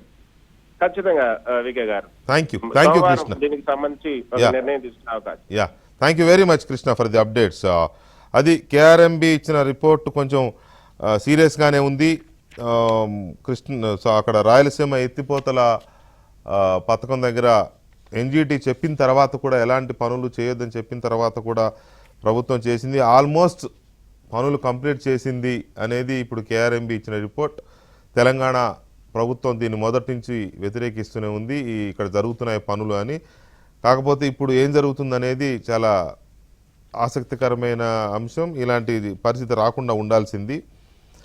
ఏం జరుగుద్దో చూడాలి. మండే రోజు అది చాలా కీలకమైన పరిణామంగా మారే అవకాశం ఉంది. అయితే ముఖ్యమంత్రి జగన్మోహన్ రెడ్డి గారు ఇక్కడి నుంచి సెక్రటరీ రామకృష్ణ గారు, ఓవరాల్గా జగన్మోహన్ రెడ్డి గారు 10 రోజులకు ఒకసారి సెక్రటరియట్కి వస్తానని చెప్పడానికి ఈ 3 రాజధానులు సాధ్యమయ్యే విషయం కాదు అనే ఒక వాస్తవానికి లింక్ ఏమైనా ఉందనుకుంటున్నారా? దానికి దీనికి లింక్ ఉందని అయితే పెద్దగా అనుకోవడం లేదు. ఎందుకంటే జగన్మోహన్ రెడ్డి తాను అనుకున్నది ఇప్పటి వరకు వదిలిపెడితే ఆయన డిగ్నిఫైడ్ గా ఆయన చెప్పి ఉండొచ్చు. ఇప్పుడు కూడా ఏమంటే ఆయన 10 రోజులు ఒకసారి వస్తానని చెప్పడమే ఆయన డొల్లతనాన్ని సూచిస్తా ఉంది తప్పితే అది ఏ రకంగా కూడా ఆయనకి ఏదో కంట్రోల్ వచ్చే పరిస్థితి లేదు. ఎందుకంటే ఆల్రెడీ పరిపాలన అనేది గాలికి వదిలేశాడు ఆయన. అందులో సెకండ్ టైం నేను ఇంకోటి చెప్పేది ఏమంటే, ఏ ముఖ్యమంత్రి అయినా సరే ఆయనకు సమర్థులైన మంత్రులు కొంతమంది ఉంటారు, కొంతమంది ఒక సర్టన్ పర్సెంటేజ్ వాళ్ళు ఇన్ఎఫెక్టివ్ గా ఉంటారు. కానీ జగన్మోహన్ రెడ్డి గారి పరిపాలనలో కొత్తదనం ఏమంటే, అసలు ఏ మంత్రి తన శాఖలో చాలా గట్టిగా చేస్తున్నాడు అనే ఒక్క మంత్రుల పైన కూడా అది రావడం లే. ఉదాహరణకు హోమ్ మినిస్టర్ ఉంది, పాపం ఇంతవరకు ఆమెను పొగిడిన వాళ్ళు లేరు, ఆమెను విమర్శించిన వాళ్ళు కూడా ఎవరు లేరు. మేము కూడా ప్రతిపక్షాలు ఏదైనా వస్తే సీఎంని విమర్శిస్తున్నాం తప్పితే అది లా అండ్ ఆర్డర్ ప్రాబ్లం వచ్చినా కూడా ఆమెను మేము అనడం లే ఒక్క మాట కూడా. కారణం ఏమి, పాపం ఆమె నిమిత్త మాత్రురాలుగా మిగిలిపోయింది. నేను అసలు ఆమె గురించి అనుకునేకే లేదు. అదేవిధంగా మిగతా మంత్రులు కూడా ఒక 2-3 వాళ్ళ రంగానికి సంబంధించి కనీసం వాళ్ళ డిపార్ట్మెంట్ విషయాలైనా అప్పుడప్పుడు మాట్లాడుతూ ఉన్నారు తప్పితే ఎక్కువ మంది మంత్రులు అసలు మాట్లాడంలే. డిప్యూటీ చీఫ్ మినిస్టర్లు 5 మంది కూడా అనామకులుగా మిగిలిపోయారు. ఒక ఎంతో కరోనా రాబట్టి ఆ వైద్య ఆరోగ్య శాఖ మంత్రి పేరు నలుగురు తెలుస్తా ఉంది, లేకపోతే ఆయన పేరు కూడా ఎవరికి తెలిసేది కాదు. ఆళ్ళనాని, లేకపోతే అసలు మరి ఇంత అధ్వానంగా ఎప్పుడు లేరు. మీరు ముగ్గురు రాజశేఖర నానిలే రెడ్డి ఎక్కువ గారికి మందికి తెలుసు, ఆళ్ళనాని, పేరు నాని, గుడివాడ నాని. లేదా కుడాల నాని గారు కూడా పాపం మైక్ లోన వాళ్ళ నీళ్ళు తిడతా అంటాడు కాబట్టి ఆయన అట్లయినాడు చెప్తే పాపం ఆయన డిపార్ట్మెంట్ బట్టి కానీ లేదా ఒక మినిస్టర్ గా కానీ అట్లేం కావడంలే. ఆయన పేరుని నాని ఏమంటే సమాచార శాఖ కాబట్టి కనీసం కేబినెట్ మీటింగ్ అయినప్పుడు వచ్చి బ్రీఫింగ్ అన్నా చేస్తా ఉంటాడు. కానీ ఆయన ఇప్పుడు జర్నలిస్టులు అందరూ కూడా తిడతా అన్నారు ఆయన్ని. మొత్తం జర్నలిస్టులకి ఈ 2 ఏళ్ల కాలంలో ఇంత సతాయించిన గవర్నమెంట్ ఇంకొకటి లేదు. జర్నలిస్టులకి నిజంగా అసలు మొన్న మా శ్రీనివాస్ రెడ్డి గారు ఐజేయు ఆల్ ఇండియా అధ్యక్షుడు వచ్చి ఆయన కూడా మొత్తం ఆయన వెళ్ళగెక్కాడు ఆయన బాధనంతా కూడా. కాబట్టి ఏమంటే ఇవాళ అటు జర్నలిస్టుల పట్ల మంచిగా లేరు, ఉద్యోగులతో సరిగా లేరు, ఇప్పుడు ఆఫీసర్లని ఇబ్బందులు ఇరికించారు. మీరు అన్నట్లుగా ఇంతకుముందు అది రాయలసీమ దాని పథకం విషయంలో కూడా ప్రభుత్వం తగు జాగ్రత్తలు తీసుకోలేదు. గతంలోనేమో కేసీఆర్ గారు జగన్మోహన్ రెడ్డి ఇద్దరు మంచిగా ఉన్నప్పుడు అప్పుడు అది ఒక ఇష్యూగా కనపడాలే. ఇప్పుడు మరి వారిద్దరికి ఎందుకు బెడిసిందో తెలియదు, మరి షర్మిల వల్ల బెడిసిందా ఏంటో అర్థం కాదు. ఏదేమైనా సరే ఇప్పుడు ఇద్దరు కూడా రోడ్ ఎక్కుతా ఉన్నారు. కాబట్టి ఏమంటే ఇవాళ జగన్మోహన్ రెడ్డి గారు 10 రోజులకు ఒకసారి నేను పోతాను ఆఫీస్ కంటే పబ్లిక్ లో ఏమొస్తుందంటే ఇన్నాళ్ళు ఇతను పోలేదు అనేది అది అర్థమైపోయింది కదా. ఇక నుంచి 10 రోజులకు ఒకసారి వస్తానంటే ఇప్పటి వరకు పోలేదనే విషయం అర్థమైపోయింది. ఆయన అప్పుడు ఇంతకు ముందు వెంకటకృష్ణ అన్నాడు టీవీలో, కానీ ఇప్పుడు జగన్మోహన్ రెడ్డి ఒప్పుకున్నట్లు కదా. అంతే కదా, జగన్మోహన్ రెడ్డి తాను ఒప్పుకున్నట్లు ఏమని నేను ఇంతవరకు సరిగ్గా పోలేదు, 10 రోజులకు ఒకసారి పోతాను అని. 10 రోజులకు ఒకసారి పోతానంటే ఉద్యోగస్తులు కూడా అనుకుంటారు, కానీ ఆయన 10 రోజులకు ఒకసారి పోతాడు, మేము వారానికి ఒకసారి పోదాంలే అనుకుంటారు. అవును, రైట్. కాబట్టి ఏమంటే సరైనది కాదు. రైట్ రామకృష్ణ గారు, థ్యాంక్ యూ రామకృష్ణ గారు. అశోక్ బాబు గారు, ఇక్కడ విచిత్రం ఏంటంటే 2 కనపడుతున్నాయి. ఇవాళ చీఫ్ సెక్రటరీ గారి స్టేట్మెంట్ కూడా మనం చూసాం. ఏమనంటే మామూలుగా ఆఫీసర్స్ కానీ principal secretaries and special secretaries ఎవరైనా ఆ మొత్తం వ్యవస్థని లీడ్ చేయాల్సింది చీఫ్ సెక్రటరీ అఫీషియల్గా. ఆయన ఏమంటారు అని అంటే ఎవరు ఆఫీస్కి రావడం లేదని సీఎం గారు అసంతృప్తితో ఉన్నారు. సీఎం గారు పాలసీ మేకర్, ఆయన మంత్రులతో ఆఫీసర్లతో అవసరమైన మాట్లాడి డెసిషన్స్ తీసుకోవడము, కొత్త కొత్త నిర్ణయాలు ఇవి కదా చేస్తారు. ఆ మిగతా పని విధానాలు ఇవన్నీ చూడాల్సింది చీఫ్ సెక్రటరీ కదా. మీరెవరూ సరిగ్గా ఆఫీస్కి రావట్లేదు, ఎక్కువ మంది డుమాలు కొడుతున్నారు, దీని మీద సీఎం గారు అసంతృప్తితో ఉన్నారు, నాతో చెప్పారు మీతో చెప్పమని, ఏమని ఇట్లా డుమ్మాలు కొట్టే వాళ్ళపైన చర్యలు తీసుకుంటామని. What is this? ఎంత ఇదిగా ఉంది.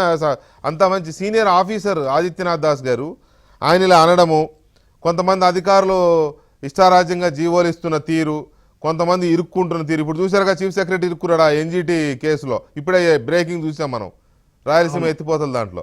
సో మొత్తంగా ఒక గాడి తప్పిపోయి అస్తవ్యస్తంగా ఏదో విస్తరలాగా తయారైంది. ఇప్పుడు జగన్మోహన్ రెడ్డి గారు వెళ్తే 10 రోజులకు ఒకసారి వెళ్తే అదేమో సెట్ అవుతుందా?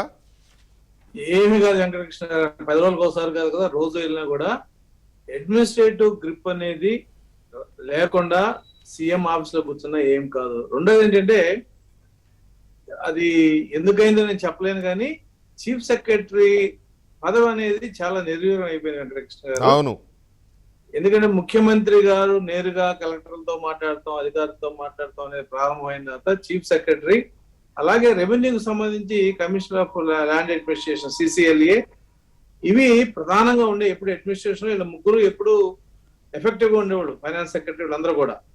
ఇప్పుడు ఇదంతా ఏమైంది, అడ్మినిస్ట్రేషన్ అంతా సింగిల్ పాయింట్కి వెళ్ళిపోయింది. ఇప్పుడు సీఎం ఆఫీస్ అనేది అడ్మినిస్ట్రేషన్ కి సెకండ్ సీఎం గా తయారైపోయింది. ఏది సీఎం ని అసిస్ట్ చేసి గైడ్ చేయాల్సిన ఆఫీసు ఇవాళ పవర్ సెంటర్ గా తయారైంది.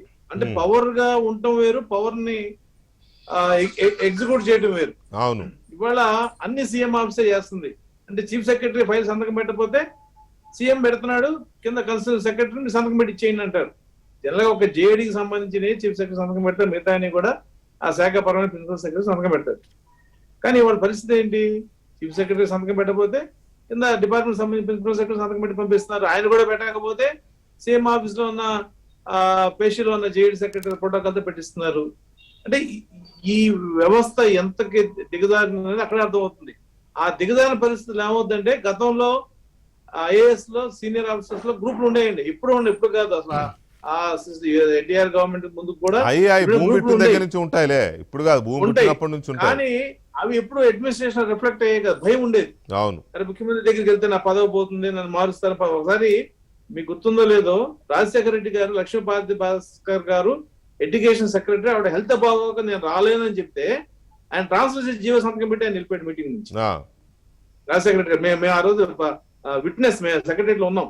ఉమ్. కాబట్టి అటువంటి భయం అనేది వాళ్ళ సీనియర్ ఆఫీసర్ లో లేదు. కరెక్ట్. ఏం చేస్తారు, లాబింగ్, లేకపోతే ఈ వర్గం ఆ వర్గం, ఇటువంటి దాంతో ఎక్కువ కలుషితమైంది.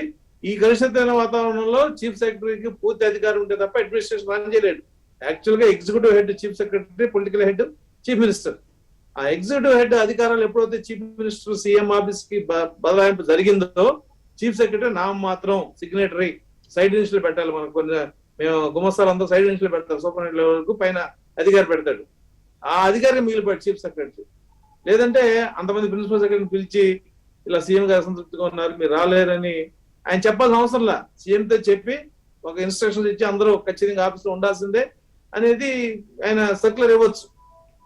అలా ఇవ్వబడ కారణం ఏంటంటే బ్యూరోక్రసీ యొక్క బేలతనము, లేకపోతే ఒక ఇండిసిప్లిన్ కనపడుతుంది కదా ఈ యాక్షన్ లో. ఖచ్చితంగా అండి. ఇప్పుడు కాదు, నాకు తెలిసి చీఫ్ సెక్రటరీ పదవిని డైల్యూట్ అయిపోయి దాదాపు 15 సంవత్సరాలు అయింది ఆంధ్ర రాష్ట్రంలో. అవును, నేను క్లోజ్ గా చూశాను కదా. అవును అవును. ఎందుకంటే ఒకప్పుడు మా పిఆర్సీని 86 ఆ టైంలో వెంకటకృష్ణ గారు చీఫ్ సెక్రటరీ ఫైనలైజ్ చేసేవాడు చెప్పి. లాస్ట్ టైం ఒకసారి రోసే గారి టైంలో శ్రీలక్ష్మి గారు జిఏడి సెక్రటరీగా మాట్లాడితే రోసే గారు మా ముందే ఆవిడ్ని, అమ్మ డబ్బుల వ్యవహారం జీవోల వ్యవహారం కాదన్నాడు ఆయన. కాబట్టి ఎప్పుడైతే ఆ హైయెస్ట్ ఎగ్జిక్యూటివ్స్ కి ఆ పవర్స్ అనేది మనం ప్రాపర్ గా డెలిగేట్ చేస్తామో, డెలిగేట్ చేయలేదో, ఆ పదవి డెలిగేట్ అయినప్పుడు అడ్మినిస్ట్రేషన్ గాడి తప్పుద్ది. ఇప్పుడు principal special chief secretary post 5 ఉంటాయండి. చీఫ్ సెక్రటరీ అంటారు, మిగతా స్పెషల్ చీఫ్ సెక్రటరీ అంటారు, ఈక్వల్ క్యాడర్. అవును. ఆయనకి చీఫ్ సెక్రటరీకి ముఖ్యమంత్రి చెప్పి నువ్వు సిఎస్ అయినా సరే ఈయన చెప్పింది ఇన్స్ట్రక్షన్ వెళ్తే ఆయన ఏ డిపార్ట్మెంట్ ఆ డిపార్ట్మెంట్ పని ఈయన చెప్తాడు, ఈయన చెప్తే చీఫ్ సెక్రటరీ చేస్తాడు. అది లేదనుకోండి, నేను చీఫ్ సెక్రటరీ లేవా నేను చూసుకుంటాను, నేను మాట్లాడుకుంటారే సీఎంతో అంటాడు ఆయన. అవును. రెండోది business rules, finance department approval లేకుండా ఏ డబ్బులు బయటకు రావడం లేదు. కానీ సీఎంలు ఏం చేస్తారు, ఆయన సంతకం పెట్టేసి తర్వాత ఫైనాన్స్ డిపార్ట్మెంట్ పంపిస్తారు. కాబట్టి ఇటువంటి ఈ మైగ్రేషన్ ఆఫ్ పవర్ అంటే ఒరిజినల్ గా ఎక్కడ ఉండాలో అక్కడ నుంచి సీఎం ఆఫీస్కి వెళ్ళిపోయిన తర్వాత అడ్మినిస్ట్రేషన్ కంట్రోల్ తప్పి చాలా కాలం అయింది. ఇవాళ ఇంకా పూర్తిగా దిగజారిపోయింది. అంటే ప్రజలకు కూడా అర్థమయ్యే స్టేజ్కి వచ్చేస్తుంది వాళ్ళ. అదే ఈయన 10 రోజుల కోసం ఆఫీస్కి వెళ్ళినా, రోజు వెళ్ళినా కూడా ఆ అడ్మినిస్ట్రేటివ్ పవర్స్ ఎవరైతే అమలు చేయాలో వాళ్ళని ఆ స్థానాల్లో కూర్చోబెట్టి ఆ పవర్స్ పూర్తిగా అమలు చేస్తే తప్ప అడ్మినిస్ట్రేషన్ గ్రిప్పులో రాదు. వాళ్ళ కోర్టు కంటెంప్ట్ ఎవరు జైలుకి వెళ్తే చీఫ్ సెక్రటరీ వెళ్తాడు ఆయన. అదే కదా నిజంగా కేఆర్ఎంబీలో చీఫ్ సెక్రటరీ జైలు ఈయనకి పడతాం ఏంటి? మనకు పంచాయతీరాజ్ సెక్రటరీ ద్వివేది గారిని ఎలా మాట్లాడారు, డీజీపీని ఎలా మాట్లాడారు, డీజీపీని సెక్షన్ చదివించాడు హైకోర్టులో ఆయన. సీజే గారు చదువు సెక్షన్ ఎంత నామర్దారి డీజీపీకి. అవును. కాబట్టి పొలిటికల్ బాసులు చేసే తప్పులకి వీళ్ళు తలలోపడం వల్ల వచ్చిన దుష్పరిణామం. అనుభవం అదే కదా. ఇప్పుడు రాజశేఖర టైంలో గత అనుభవం అదే కదా. అవును. ఇవాళ సుబ్రహ్మణ్యం గారు సంతకం పెట్టనని ఎందుకు చెప్పాడు ఆయన? ఆ రూల్ ఆయన చేయకూడదు కాబట్టి పెట్టనని చెప్పాడు. ఆయన మారిస్తే ఇంకోళ్ళు వస్తారు, ఇంకోళ్ళు కూడా పెట్టనంటే. అవును. కాబట్టి ఈ రకమైన ఆ రూల్ బైండింగ్ మైండ్ సెట్ అనేది అధికారుల్లో తగ్గింది. ఎందుకంటే లాబింగ్, నాకు ఫోకల్ పోస్ట్ కావాలి, ప్లమ్ పోస్ట్ కావాలి, ఈ రకమైన దీంట్లో ఆ గ్రూప్ తగాదాలు కానీ ఏదైనా కానీ. రెండో అంశం ఏంటంటే ఇప్పుడు ముఖ్యమంత్రి పట్టించుకోని విధానాన్ని, ముఖ్యమంత్రి ఆఫీస్ కి వెళ్ళని విధానాన్ని వాళ్ళు అడ్వాంటేజ్ గా తీసుకుంటారు ఈ గ్రూప్స్ లీడ్ చేసే. ఖచ్చితంగా అండి, రౌతు బట్టి గుర్రం ఉంటుంది. అంతే కదా. అవును. అది రైట్. ఒక్క నిమిషం అశోక్ బాబు గారు, ఇక్కడ ఎంతసేపు మనం మాట్లాడుకున్న దాంట్లో శ్రీనివాసరావు గారు గాడి తప్పింది, గ్రూపులు ఏర్పడినాయి, లేకపోతే డిస్టర్బెన్స్ వచ్చేసింది, ఆఫీసర్లు ఎవరికి వాళ్ళు ఇదైపోయినారు, మంత్రులు ఇక్కడికి వెళ్ళడం లేదు, వాళ్ళ ఆఫీసులకు వెళ్ళడం లేదు, ఎవరికి గ్రిప్ లేదు, సబ్జెక్ట్ లేదు, వాళ్ళ శాఖల మీద ఇది లేదు, శాఖాధిపతులు సరిగా పట్టించుకోవట్లేదు, ఇవి కదా ఇప్పటి వరకు మన చర్చలో వచ్చినవి అవే. ఇప్పుడు నేను 10 రోజులకు ఒకసారి వెళ్తే ఇవి సెట్ అవుతాయా? సెట్ అవ్వాలి లెక్క ప్రకారం. అయితేనే అర్థం ఉంది, కానీ అవుతాయా? పర్పస్ ఏంటి అసలు? మీరు మొదటి నుంచి ఏం చెప్తున్నారంటే ఆయన 3 రాజధానుల గురించి వదిలేసుకున్నాడు అసలు, అందుకే ఇక్కడికి అలవాటు నాకు పడుతున్నాడు. ఎందుకు అంటే 10 రోజులకు ఒకసారి అంటే 30 రోజులకు ఎన్నిసార్లు వస్తాడు? 3 సార్లు, నెలకు 3 సార్లు. సో ఆయన అక్కడ కూడా ఆ 3, ఆయనకి ఎక్కడికి వెళ్ళినా 3 ఉండాలి. సరే, ఆ మధ్య విశాఖపట్నం ఆ మధ్య ఒక సీనియర్ మంత్రి, ఇప్పుడు జగన్మోహన్ రెడ్డి మంత్రివర్గంలో ఉన్న మంత్రులందరిలోకి సీనియర్ మంత్రి, ఒకప్పుడు ముఖ్యమంత్రి కూడా కావాలనుకున్న మంత్రి, అవును, ఆయన శాఖాపరమైన మీటింగ్ ఒకటి పెట్టాడు 4 నెలల క్రితం, 5 నెలల క్రితం. మీటింగ్ అయిపోయిన 2-3 గంటలకు ఆయనకి ఫోన్ వచ్చింది, ఇంకెప్పుడు మీటింగ్ పెట్టొద్దని చెప్పారు, ఏదున్నా సీఎం గారే రివ్యూ చేస్తారు. సీఎం గారు లేకపోతే సజ్జల గారు. సరే, ఆయన ఇది ఒక విషయం. విశాఖపట్నంలో ఒక పని మీద విశాఖపట్నం మున్సిపల్ కమిషనర్కి ఫోన్ చేశాడు. సాధారణంగా ఆయన ఫోన్ చేస్తే పనులు అవుతాయి. ఆయన ఏమన్నాడంటే, కమిషనరు ఒకసారి విజయసాయి రెడ్డి గారి చేత చెప్పించండి అన్నాడు. ఆ తర్వాత ఇక ఆ మంత్రి ఎక్కడ మీటింగ్లు పెట్టకుండా, ఎక్కడ ఏమి దేంట్లోనూ ఇన్వాల్వ్ కాకుండా మౌనంగా ఆయన పని ఆయన చేసుకుంటున్నాడు. అవకాశం కోసం చూస్తూ కూర్చున్నాడు. మౌనంగా ఆయన పని చేసుకుంటున్నాడు. సరే, ఇప్పుడు మీరు నా ఉన్నతాధికారి అండి, లేదా మీరు ముఖ్యమంత్రి, నేను ఐఏఎస్ ఆఫీసర్, ఏదో ఒకటి నేను మిమ్మల్ని గౌరవించాలి అంటే నేను కష్టపడి పని చేయాలి. మీ నిజాయితీ చూసైనా నేను గౌరవించాలి. అధికారం ఒక్కటే గౌరవం తీసుకురాదండి. లేదు, పనితీరు, అధికారం ఒక్కటే గౌరవాన్ని తీసుకురాదు. భయంతో కూడిన గౌరవం శాశ్వతం కాదు. ఇప్పుడు ఈ అధికారులు, ఇందాక నేను చెప్పాను, ఐఏఎస్ అధికారులు జగన్మోహన్ రెడ్డి గారి గురించి మొదట 6 నెలలు ఏమనుకున్నారంటే, ఎవరు వెళ్ళినా కానీ అన్న గుడ్ మార్నింగ్ అన్న అనేవాడు, ఎవరినైనా అన్న అని పిలిచేవాడు. వాళ్ళు ఏమనుకున్నారు తెలుసా? అరే అసలు చంద్రబాబు నాయుడు మనల్ని మనుషుల్లా కూడా చూడలేదు, ఈయన అన్న అంటున్నాడు అని చెప్పేసి అసలు ఉబ్బి తబ్బిపోయారు. ఇప్పుడు ఏదైనా మీటింగ్ ఉంటే ఆయన చెప్పింది వీళ్ళు వినటం తప్ప వీళ్ళు చెప్పేది ఏం లేదు, వినేది లేదు. అంటే సంవత్సరం తర్వాత వాళ్ళకి అర్థమైంది ఏంటంటే, 1 వే కమ్యూనికేషన్. ఆయన చెబుతాడు, విని బయటికి రావాలి, అంతే. ఈ నేపథ్యంలో మొత్తం పరిపాలనా వ్యవస్థ ఇట్ ఈస్ ప్యారలైజ్డ్. కింద నుంచి పైదాకా ఎవరు పని చేయట్లేదండి. మరి పని చేయకపోతే 2 సంవత్సరాలు 2.5 సంవత్సరాలు ఏం జరుగుతుందని మీరు అనుకోవచ్చు. ఈ అభివృద్ధి కార్యక్రమాలు ఏమీ లేవు. ఆయన చెప్పే సంక్షేమ కార్యక్రమాలు, దానికి ఆయన అకౌంట్లో డబ్బులు వేస్తున్నాడు, కింద ఏమన్నా ఉంటే దానికి సంబంధించిన ఫీల్డ్ వరకు వాలంటీర్స్ చేస్తున్నారు. ఇంకా ఎవరు ఏం చేయాల్సిన పని లేదు. ఇప్పుడు సెక్రటేరియట్ అది, ఇప్పుడు ప్రభుత్వాధికారులు ఎందుకు ఆఫీస్కి వెళ్ళాలి? ఆఫీస్కి వెళ్ళి ఏం చేయాలి? వాళ్ళు ఏం పని ఉంది? ఎక్కడైనా ఒక ప్రాజెక్టుకి సంబంధించి పని జరుగుతుందా? ఎక్కడైనా ఒక అభివృద్ధి కార్యక్రమానికి సంబంధించిన పని జరుగుతుందా? ఎక్కడ ఏం జరుగుతుంది? నేను ఇప్పుడు షెడ్యూల్ కులాలకి గత ప్రభుత్వం ఒక 15 పథకాలు అమలు చేసింది. ఆ 15 పథకాలకు సంబంధించి రోజు ఏముంటుంది? ఎవరు లబ్ధిదారులు, ఎవరు, వాళ్ళ అర్హతలు ఏంటి, ఎవరికి ఎంత కేటాయించాలి, ఏదో ఒక పని ఉంటుంది. ఒక పథకం ఉన్నప్పుడు ఆ పథకం అమలుకు సంబంధించి నిరంతరం ఏదో పని ఉంటుంది. ఇప్పుడు ఏమి లేవు కదా, మీరు గమనించండి. కరెక్ట్. ఇప్పుడు ఈ ఏబిఎన్ వేదికగా నేను ఒక విషయం చెప్పాలనుకున్నానండి. ఇంతకుముందు ప్రభుత్వాల్లో సమాజంలో వివిధ వర్గాలకి వచ్చే సంక్షేమ ఫలాలన్నీ దళితులకు వచ్చేవి. అన్నీ వచ్చి దళితులకి అదనంగా 2-3 ఉండేవి. అవును, ఇప్పుడు ఉండే షేర్ కాకుండా మళ్ళీ ఎక్స్ట్రా అదనంగా ఉండేవి. ఇప్పుడు రివర్స్, దళితులకు వచ్చేవన్నీ ఇతరులకు వస్తున్నాయి. అమ్మఒడి, ఇవన్నీ దళితులకు రాని పథకాలు ఇతరులకు కొన్ని వస్తున్నాయి. రైతు భరోసా ఇలాంటివి. అంటే ఇక్కడ రైతులు లేరు కదా, అంటే నేను ఈ మధ్య 2 ఆర్టికల్స్ చదివానండి. సారాంశం ఏంటంటే, దళితులకు పట్టిన దరిద్రం జగన్మోహన్ రెడ్డి పరిపాలన. నేను మళ్ళీ చెప్తున్నా, దళితులకి ఇంతకు ముందుండే 15 సంక్షేమ పథకాలు ఏవైతే ఉన్నాయో ఇవి మొత్తం ఆగిపోయినాయి. ఇప్పుడు దళితుల నుంచి విదేశాలకి వెళ్ళి చదువుకోవటానికి ఎవరికి ప్రభుత్వం రూపాయి సహాయం ఇవ్వట్లేదు. పోటీ పరీక్షలకి ఆంధ్రప్రదేశ్ స్టడీ సర్కిల్ అనే సంస్థ కొన్ని 100 మందిని దళితుల్ని ఐఏఎస్ని ఐపీఎస్ని చేసింది. ఈ సునీల్ కుమార్ గారు వీళ్ళంతా అక్కడి నుంచి వచ్చిన వాళ్ళే. ఇప్పుడు ఆ సంస్థ లేదు. మరి అలాంటప్పుడు పథకం ఉంటే పని ఉంటుంది, అభివృద్ధి కార్యక్రమం ఉంటే పని ఉంటుంది. మరి ఇందాక అడిగారు ఎవరో, రామకృష్ణ అని అడిగాడు, నీటిపారుదల శాఖ మంత్రి ఏం మాట్లాడలేదని. ఏం పని ఉందని మాట్లాడతాడు? పేరుకే కార్పొరేషన్లు కానీ వాటికి ఏమీ నిధులు విధులు లేవు, అన్ని డైరెక్ట్ ఏదో కొన్ని సంక్షేమ పథకాలు పెట్టి కాబట్టి వెళ్ళిపోతున్నారు తప్ప వీళ్ళకి ఏం ఇప్పుడు లేదు. ఇప్పుడు అధికారులు కూడా సెక్రటేరియట్కి లేదా వాళ్ళ ఆఫీస్కి వెళ్ళాల్సిన అవసరం లేదండి. ఉమ్. ఎందుకు లేదు అంటే అభివృద్ధి కార్యక్రమాలు ఉంటే వాళ్ళకి పని ఉంటుంది, అభివృద్ధి కార్యక్రమాలు లేనప్పుడు వాళ్ళకి పనే ఉంటుంది. ఉమ్. కాబట్టి జగన్మోహన్ రెడ్డి గారు రాజకీయంగా ఉమ్. ఆలోచించి ఒక అడుగు ముందుకేశారు. ఇదేదో అడ్మినిస్ట్రేటివ్ మూవ్ కాదండి, ఉమ్. రాజకీయంగా తప్ప. ఇప్పుడు చంద్రబాబు నాయుడు గారు ఏం చేస్తారంటే అధికారంలో ఉన్నప్పుడు 5-10 మంది ఐఏఎస్ ఆఫీసర్లు పెట్టుకొని పార్టీని నాయకుల్ని గాలికి వదిలేసి మొత్తం పరిపాలన దృష్టి పెడతారు. ఉమ్. మళ్ళీ ప్రతిపక్షంలోకి రాగానే పోరాటం అంటారు. ఉమ్.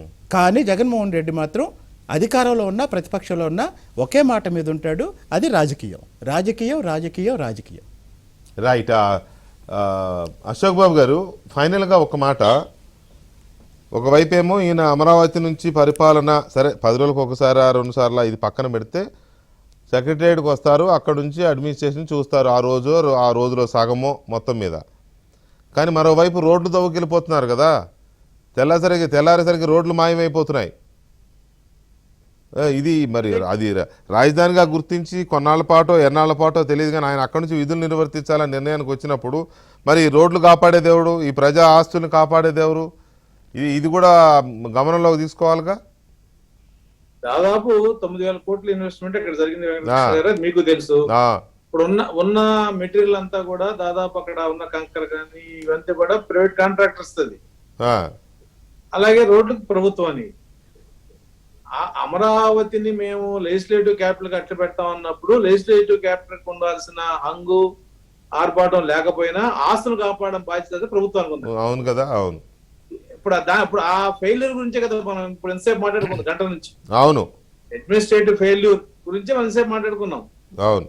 కాబట్టి రోడ్లు ఎత్తుకుపోయినా అంటే విచిత్రం ఏంటంటే ఇక్కడ మీరు రోడ్డు ఎత్తుకుపోయిన బాధపడుతున్నారు. పేదలకు సెంటు భూముల్లో అసలు ఏమీ లేకుండా మట్టితో లేవని చెప్పి అది వాన కొట్టుకుపోయిందని చెప్పి టెండర్లు పాస్ చేసుకున్న పరిస్థితి, అవినీతి అక్కడ జరుగుతుంది. అంతా ఎందుకు జరుగుతుంది?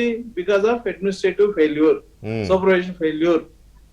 గవర్నమెంట్ కమిట్మెంట్ లేదు, ఒక మంచి పరిపాలన అందజేద్దాం ప్రజలకు అనేది లేదు. కేవలం మనం నవరత్నాలని క్యాష్ రూపంలో ప్రజలకు అందిస్తే చాలు, రాజకీయంగా మనం సస్టైన్ అవుతాం అనే ఒకే ఒక ఐడియాలజీతో కూడా గవర్నమెంట్ నడుస్తుంది తప్ప అడ్మినిస్ట్రేటివ్. ఇప్పుడు మనకి నిన్న సెంట్రల్ గవర్నమెంట్ ఇచ్చిన దాంట్లో సిఏజీ రిపోర్ట్ లో 36,000 కోట్లు external aided projects government of Andhra Pradesh ready చేసి పెట్టుకుందని గత ప్రభుత్వంలో వీళ్ళు కాగితం పెట్టారు, ఇవన్నీ బోగస్ అని. వరల్డ్ బ్యాంక్ వాళ్ళు ఇచ్చిన లోన్స్ ఇవన్నీ ఆపేశారు. ఇవాళ అదే అప్పు మాకు కావాలని తిరుగుతున్నారు. ఎందుకని? ఈఏపీలో 90-10 షేర్లు కేంద్ర ప్రభుత్వం ఇస్తాయని చెప్పింది మనకి రీఆర్గనైజేషన్ యాక్ట్ లో. ఆ 36,000 కోట్లు 10% 3,600 స్టేట్ గవర్నమెంట్ పెట్టుకుంటే మిగతా 32,000 కోట్లు ఇవాళ గవర్నమెంట్ కి వచ్చేది, ఆ ప్రాజెక్టులో డెవలప్మెంట్ లో వచ్చేది. ఇవాళ 4 ఖర్చుకున్నారు మనం తప్పు చేసామని. కాబట్టి ఇటువంటి ఫెయిల్యూర్స్ అన్ని, ఇటువంటి తప్పులన్నీ కూడా ఇవాళ ఈ ప్రభుత్వాన్ని వెంటాడుతున్నాయి. దానికి తోడు వీళ్ళ అడ్మినిస్ట్రేటివ్ ఫెయిల్యూర్. కాబట్టి అమరావతిలో రోడ్డుతో ఊపోయినా ఆశ్చర్యపడాల్సిన పని లేదు. రేపొద్దున అమరావతిలో IAS quarters, IPS quarters, MLA quarters అమ్ముకున్నాం ఆశ్చర్యపడాల్సిన పని లేదు ఈ ప్రభుత్వంలో. వాటిలో కాపురాలు పెట్టినా ఎందుకంటే విశాఖపట్నంలో ఏం జరిగింది మీకు తెలుసు కదా. అవును, స్టేట్ డెవలప్మెంట్ కార్పొరేషన్ 1,600 కోట్ల భూమిని షేర్ క్యాపిటల్ కన్వర్ట్ చేసి పెట్టారు. అక్కడ క్యాపిటల్ ఎలా అవుతుంది? నేను డంకాపదంగా ఎందుకు చెప్తున్నా అంటే వెంకటకృష్ణ గారు, పబ్లిక్ కూడా తెలుసుకోవాల్సింది, 1,600 కోట్ల రూపాయలు 27 ఐటమ్స్ ని గవర్నమెంట్ ల్యాండ్ ని ప్రభుత్వం క్యాపిటల్ గా మార్చి ఎస్డిసి లో పెట్టింది. వీటికో ఇటాక లేదు కాబట్టి క్యాపిటల్ విశాఖపట్నం షిఫ్ట్ కాదు. అవును, right. Ashok Babu garu, thank you very much. Ashok Babu garu, Srinivasa Rao గారు, అలాగే ఈ డిబేట్లో పార్టిసిపేట్ చేసిన రామకృష్ణ గారికి కూడా ప్రత్యేకమైన ధన్యవాదాలు. ఇక కీలకమైన అంశాలు ఇవాళ చర్చించబోతున్నారు రాధాకృష్ణ గారు వీకెండ్ కామెంట్ బై ఆర్కేలో. ఏంటంటే దళిత బంధు అనేది ఒక రాజకీయపరమైన అస్త్రంగా మారిందా తెలంగాణలో? కేసీఆర్ కూడా రాజకీయాల కోసమో లేకపోతే ఎన్నికల్లో ఉనికిని చాటుకోవడం కోసమో ఈ సంక్షేమ పథకాల రూపంలో కొత్త ఎత్తుగడలు వేస్తూ తెలంగాణని ఎటు తీసుకెళ్తున్నారు, ఏ వైపుకి తీసుకెళ్తున్నారు అనేది ఒక కీలకమైన అంశాన్ని చర్చించబోతున్నారు. అలాగే వివేకానందరెడ్డి హత్య కేసు దర్యాప్తు జరుగుతున్న తీరు కానీ, ఆయన కుమార్తె సునీతారెడ్డి ఎందుకు భయపడుతున్నారు, ప్రాణహాని ఉందనే అంశాన్ని కానీ కూడా ఈ వారం వీకెండ్ కామెంట్లో కొద్దిసేపటి తర్వాత మీరు చూడవచ్చు రాధాకృష్ణ గారి ప్రోగ్రాంలో. Thank you very much. Good night.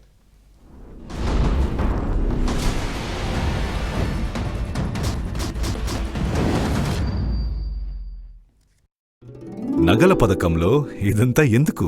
ఇచ్చే డబ్బుకు ఎంత గ్రాములు బంగారం లభిస్తోంది? అదే కదా ముఖ్యం. ఈ ఫ్రీ గిఫ్ట్